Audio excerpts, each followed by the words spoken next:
Good morning. Welcome to Walking Boxing. It is Thursday, July 24th, 2025. And I know I say it most days, but what an absolutely beautiful morning it is here in the Macedon Range. You can probably see behind me there the paddock and the mountain in the background there. Absolutely gorgeous. All right. Now, look, in today's episode, I'm going to just put the finishing touches on the Tim Tszyu, what would you call it this week? The Tim Tszyu, it's been a bit of a circus, I suppose, hasn't it? I just want to put the finishing touches on my comments and my opinions of it. I know everyone's had this say, I've discussed this just non-stop all week, and I get it, so don't worry. I'm not going to spend the whole episode on it, but I just want to just probably have a final say on probably what has been the common theme all week. And look, I'll get to it in a second, actually. Just a couple of quick things that happened on this day. It's just, 2 or 3 fights. In 1968, in Wales, Cuba's Jose Legra won the World Featherweight Championship with a knockout of Britain's Howard Winston. That was in the 5th round. He would then, of course, go on and lose that belt to Johnny Famechon the year after in a massive upset. Probably one of the first instances where an Aussie has taken on a massive challenge overseas or here domestically as well and knocked off the heavy favourite. So Johnny Famechon was a bit of a pioneer back in the day. Also, where are we? Look, probably 2004. There's a couple other sort of minor ones there. I'm sure you won't probably know the fighters, but 2004, Arturo Gatti knocked out Leonard Doreen in the 2nd round in Atlantic City, New Jersey, to defend his World 140-pound title. And the late Arturo Gatti, what a fighter he was. So, look, as I said, I'm just going to quickly touch on a couple of points. I think I just probably need to address, just to get it off my chest, because this week, of course, everyone has, again, had their say, and quite rightly so. It's a free world. You can do what you want. But I must admit I've been a little bit perplexed about with the team. Now, I know quite rightly so, everyone's, again, had an opinion on Tim himself, his corner team. Not going to go that way today, buddy. We're going to go down this way.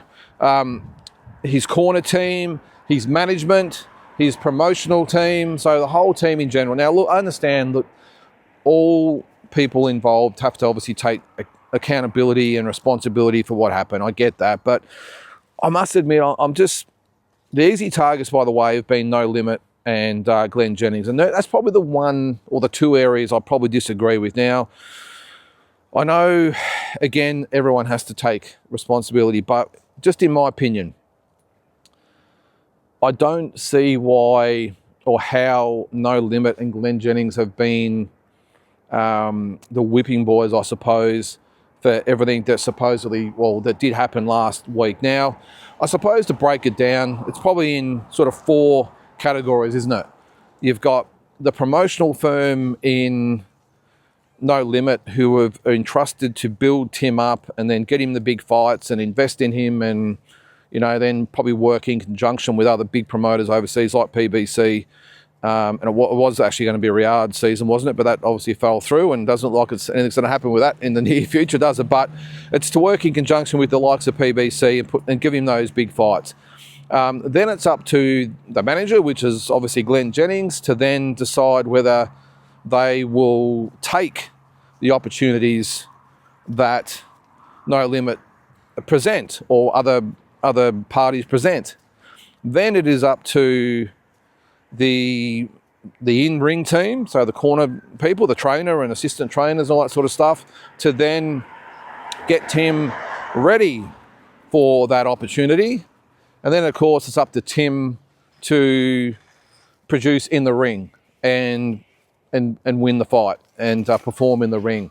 So I think while I've been vocal about this myself, while I agree with the corner team not really giving Tim the best chance to win, and Tim on the night obviously not producing the goods, I get that, and however you want to, I suppose, discuss and present your arguments about what happened in there, I mean, that's up to you. But as I said, last year when Tim was riding high at the start of 2024. And I mean, it's been a disastrous 18 months for him, hasn't it? But at the start of 2024, when they're talking about going to America and, or living in America and taking over the boxing scene over there and everything else, the Thurman fight was lined up and it was all going according to plan for Tim, and big fights after that, after the Thurman fight. And of course, it all went pear-shaped when Thurman pulled out and Fundora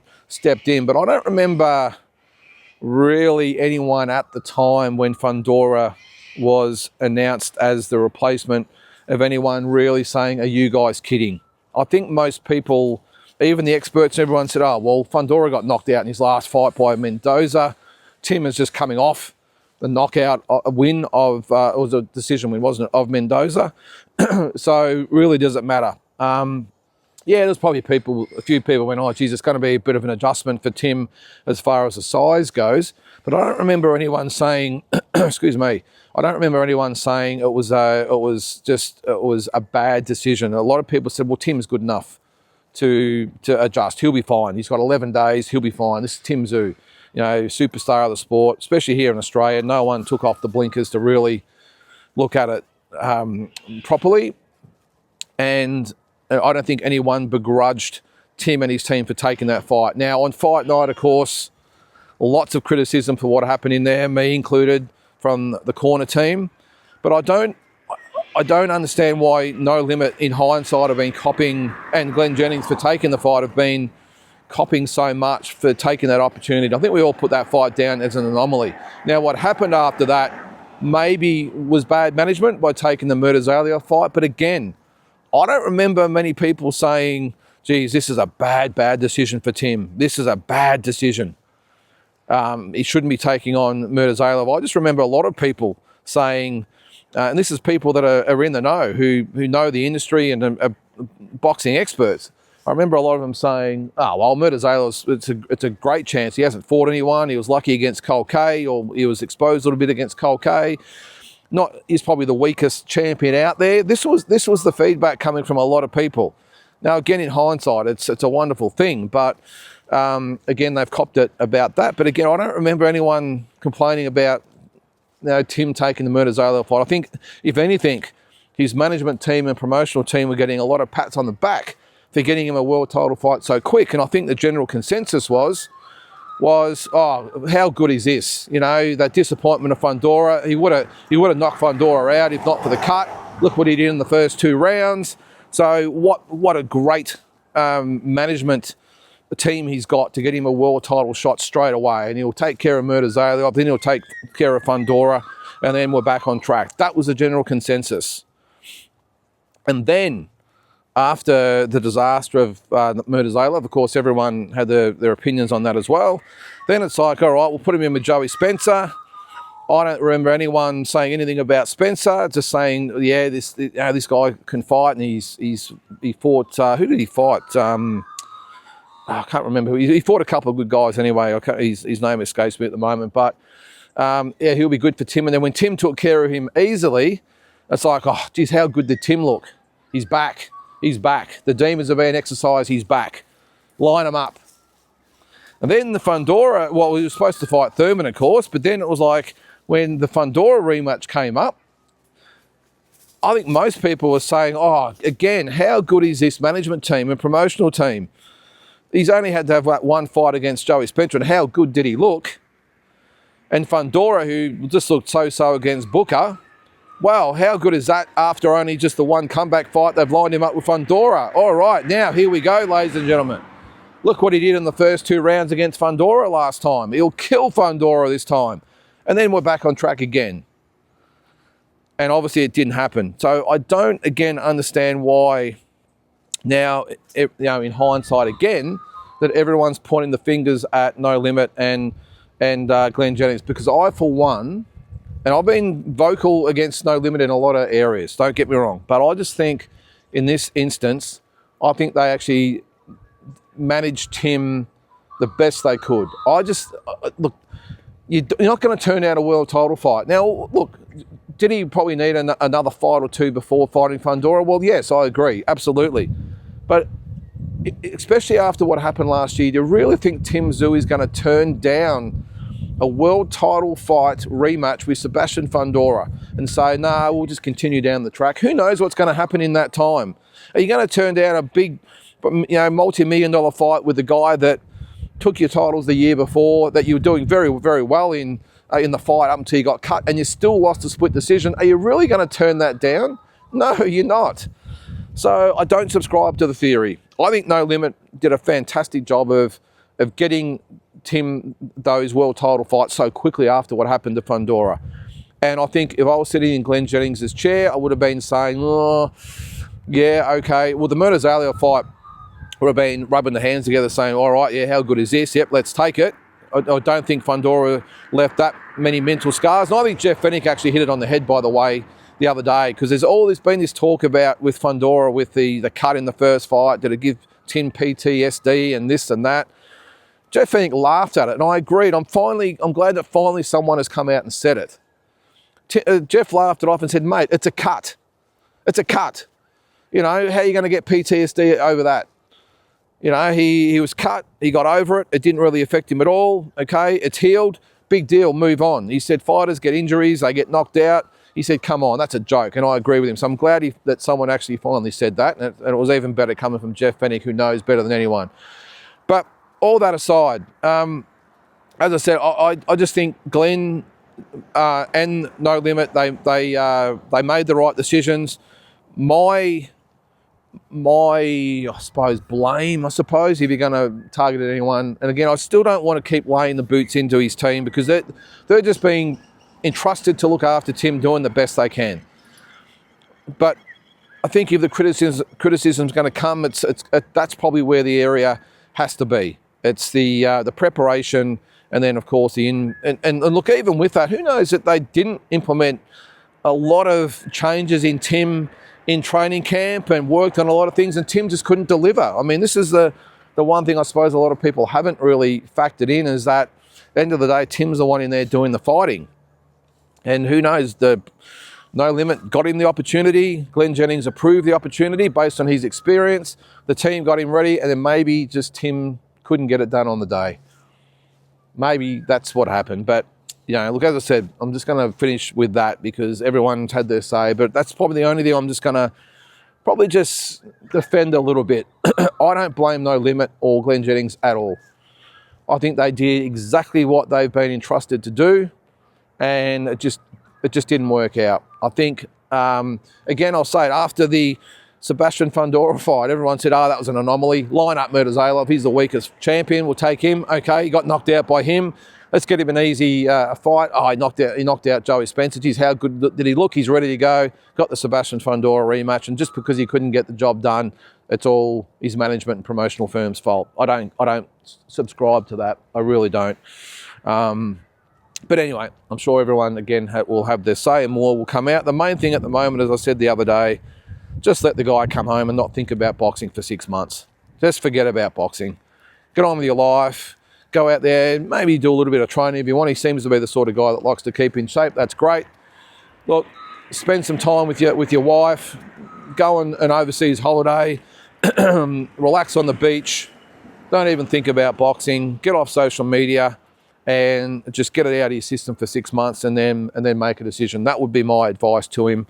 And the other thing you've got to consider too, guys, he is a prize fighter that has done the hard yards to get to a position, to be in that position to fight for those world titles. Again, are you really going to knock them back when the opportunity comes? Because as we've seen in numerous occasions before, in tune-up fights and in between fights and all this sort of stuff, banana peels can appear and you never get the opportunities again. And you've got to take the opportunities while there. But anyway, that's just it. The one thing since then that's probably on everyone's mind is where to now for Aussie boxing. A lot of people, a lot of doomsdays out there. Well, geez, Australian boxing, what are we going to do? I can assure you guys, Australian boxing's just fine at the moment, with or without Tim Tszyu. And I hope he gets back, I really do. I'm sure he'll be back in some form or another. He'll be back. It might be 9, 10, even 12 months down the track, but I've got a feeling he'll be back, and a lot of decisions to be made, which we've all gone over. But where does Australian boxing go from here? Now, look, I was having a look at a little bit of or through the ratings, and we've got, well, I suppose if we want to claim him as an Aussie, you got Connor Wallace, who's the number 2 challenger to the IBF light heavyweight belt. Come here, man. What have you done there? You're tangled up there. Come here. There you go. Against Michael Eifert, he could be fighting for that if they strip Dimitri Bivol. Just going through, I mean, look, if you go through the top 10, this is sort of my top 10 and where they're at. Again, I think we're doing okay. I think I wrote it down. Hang on, let me get it out here. All right, so at number, these are all arguable, I know, but look, at number 10, I had Nikita Tszyu.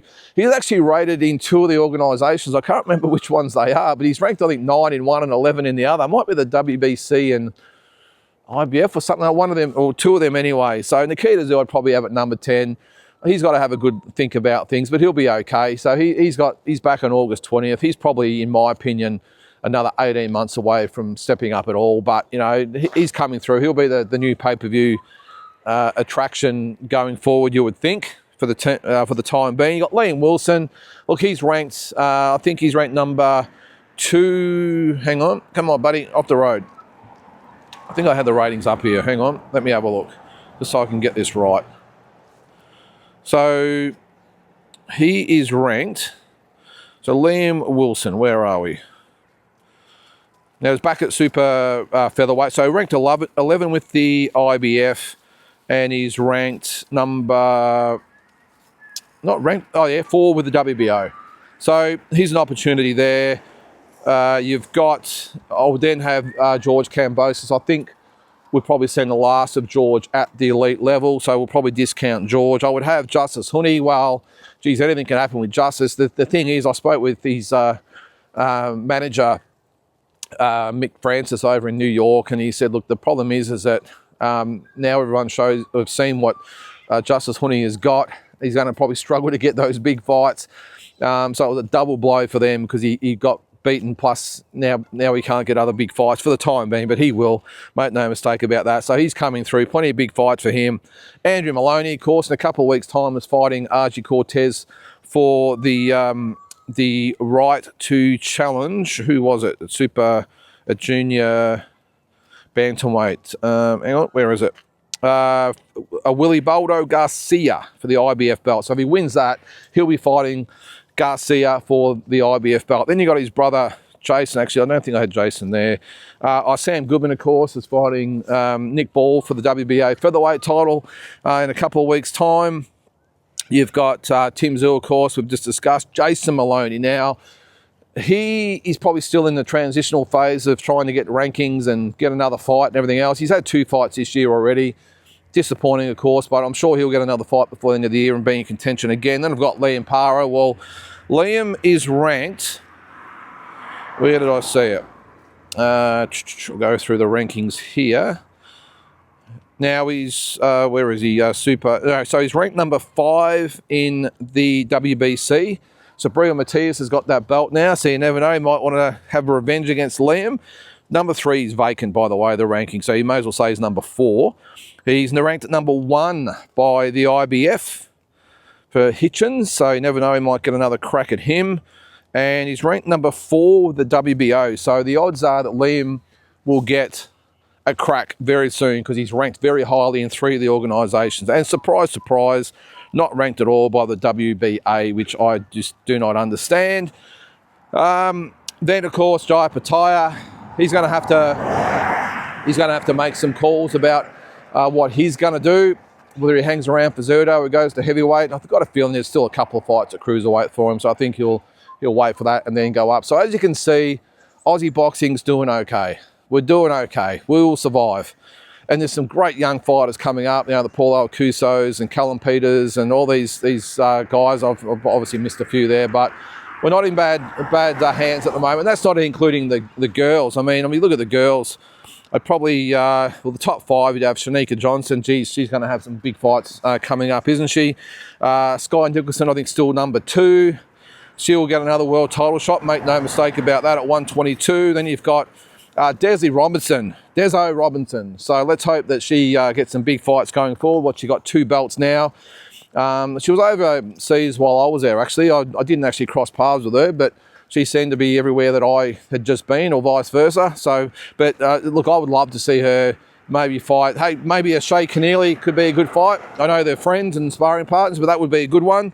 Shay Keneally, I would probably have at number, well, I had at 6. I had Shanika Johnson, Sky Nicholson, Desi Robinson. I probably had little Louisa, is it Bam Bam Horton? I would probably have her at 4. Shannon O'Connell still at number 5. She still wants that Shanika Johnson fight. And I do feel for Shannon because, what was it, 3 years ago, maybe 4 years ago, Shannon actually beat Shanika Johnson.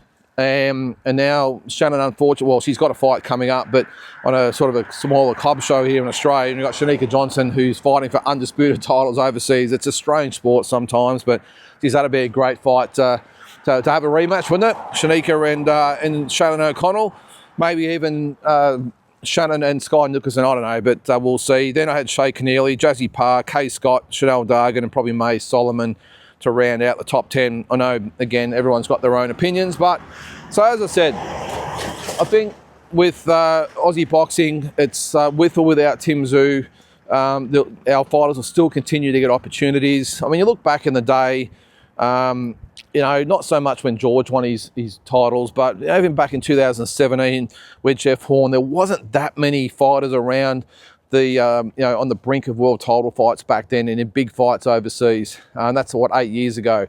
So since probably then, and even back before that, with you know, with all the great fighters before that, there was never really a whole bunch of Aussies in the mix. Now we have, you know, as I just rattled off, there's probably a dozen fighters that are all in the mix for world title fights. So that's men's and women. So we're all right. We're going to do okay. We'll see. Look, and whether they actually win the fight tonight, that's a different story. I know everyone's like, oh yeah, well, they're not good enough to fight for world title. Look what happened. Look, does it really matter? They fight to get opportunities, and then whatever happens, happens. That's my view on it anyway.